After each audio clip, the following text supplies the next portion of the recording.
If you think your hometown has problems, you haven't spent nearly enough time in the Village of Barovia. As written, there isn't a whole lot to do in the Village of Barovia. It's a decent enough introduction to the Curse of Strahd module, but there's not a whole lot to do. It hands players a few adventure hooks, and there is some shops and whatnot, but there's not a lot of meat to the area. We're going to go ahead and fix that by making some tweaks and adding a couple of additional quests. Our first quest is going to be the Missing Villagers. You're going to want to run this after you bury the previous Burgomaster, and you're going to want to keep Doru, the vampire spawn, quiet. You don't want the players hearing him until the very end of this quest.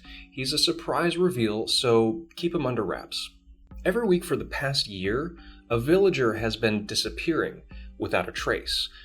Now, this is a problem that plagued the previous Burgomaster, and now that he's dead, it falls squarely in Ismark's lap. With everything that's going on with Ireena and Strahd, it's not really high on Ismark's priority list, so when the players get there, he asks them to keep a lookout and maybe see if they can pick up on any clues. All of the villagers, of course, suspect Strahd.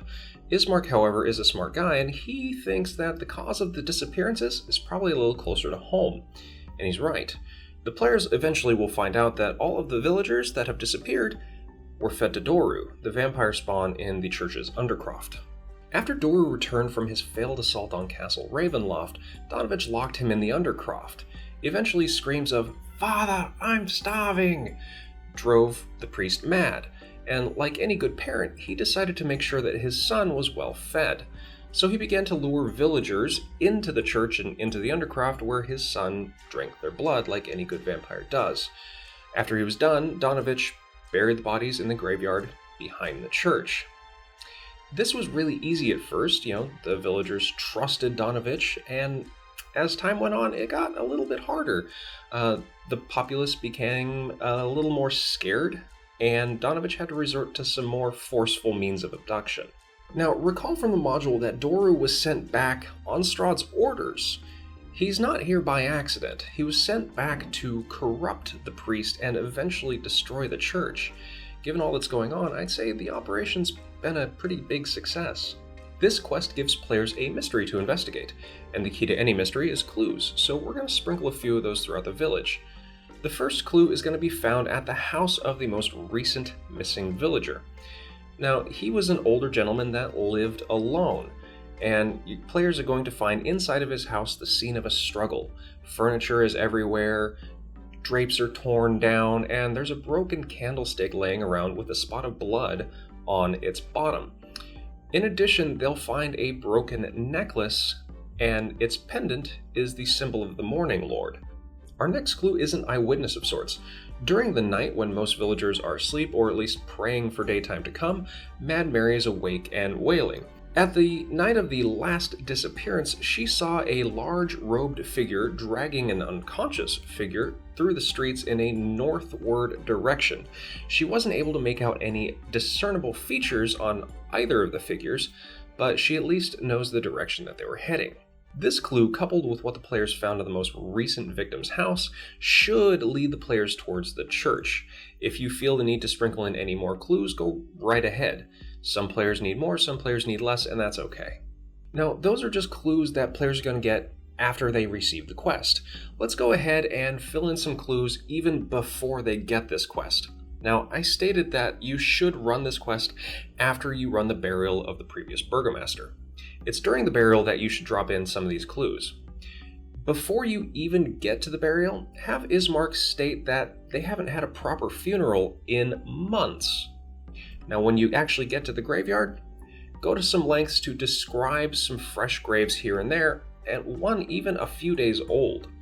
Additionally, when the players are interacting with Donovich, go ahead and describe him walking with a limp, maybe even wearing a bandage on his head or his hand with maybe a little bit of blood on there. If the players ask him how he got hurt, he tells them that he got injured with the gardening tools or something like that.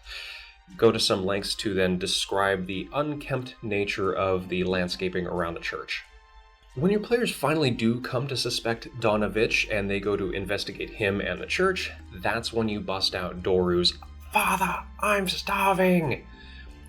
At that point, players are going to be really curious who this person is in the Undercroft. Go ahead and run the encounter with Doru and Donovich as you see fit. Donovich, of course, doesn't want to see his child hurt, but the party might make a pretty good meal for his son. If your players do end up killing Donovich, or at least running him off, Ismark makes it clear that the village now needs a new priest. He says that there's an apprentice priest in Vallaki who might be up for the job. Our next additional quest is an expansion to Strahd Zombies. This is a quest that you can get from Ismark or Ireena or whomever you want. The module states that 15% of all the houses in the village are filled with zombies. That's a lot of zombies, but there's no explanation as to how or why they're there. So let's go ahead and fix that. Recently, within the past few months, a sickness has been plaguing the villagers, and nobody knows why or where it came from. All they know is that anybody who falls sick eventually dies and returns to the world as an undead zombie, and then they go around attacking people. The townsfolk have taken to boarding up the houses of anybody that's infected or any house that's known to house zombies. So what's the cause of this? Well, Strahd dumped several of his zombies down the village well. Most of the villagers don't actually drink the water. Most subsist on wine or some other brew, but shipments of wine haven't been coming in the past few weeks, and their stocks are kind of running low. Eventually, more and more of the villagers are going to have to start relying on well water, thus spreading the sickness. A local family, the Nishkovs, are the most recent ones to have a tragedy of a sick loved one. When the players visit their house, they find the patriarch of the family lying on a bed moments away from death. In fact, he actually expires during their visit and rises up as a Strahd zombie. When the players ask the family what may have caused this and what their father recently did, well, they tell them about his recent visits to the local well. When the players go to the well and investigate, they'll notice a strange scent of decay in the area. If they choose to go down the well, they'll find a 10 by 10 room filled with 5 Strahd zombies. Defeating these zombies and removing the bodies from the well will return the water to potability in 1d4 days, or the players can cast Purify Food and Drink to return it to potability immediately.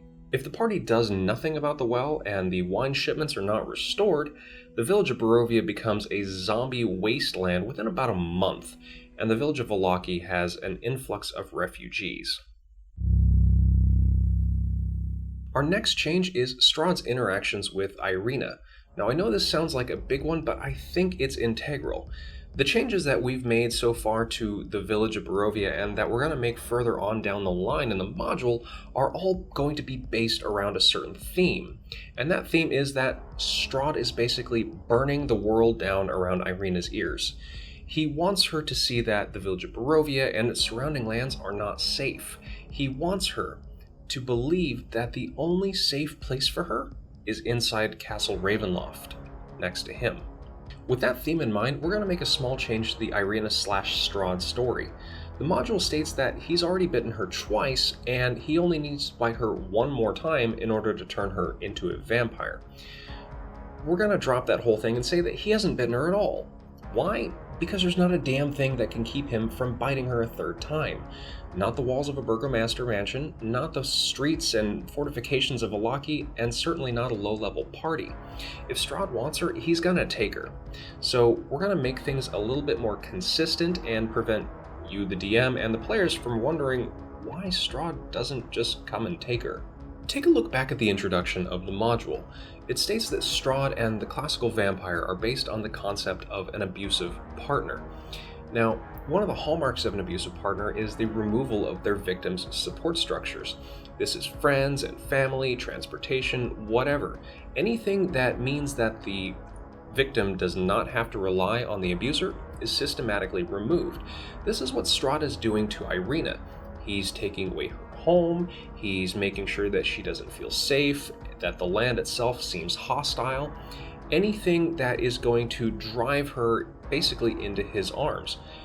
Don't worry if this doesn't seem sane or even logical, because it's not. Strahd is basically insane when it comes to Ireena/Tatiana. He's willing to try anything. He's been at this for hundreds of years, and nothing has worked so far, so at this point he's just throwing stuff at the wall and seeing what sticks. This is his most recent plan, and of course, the Dark Powers are going to make sure that it fails.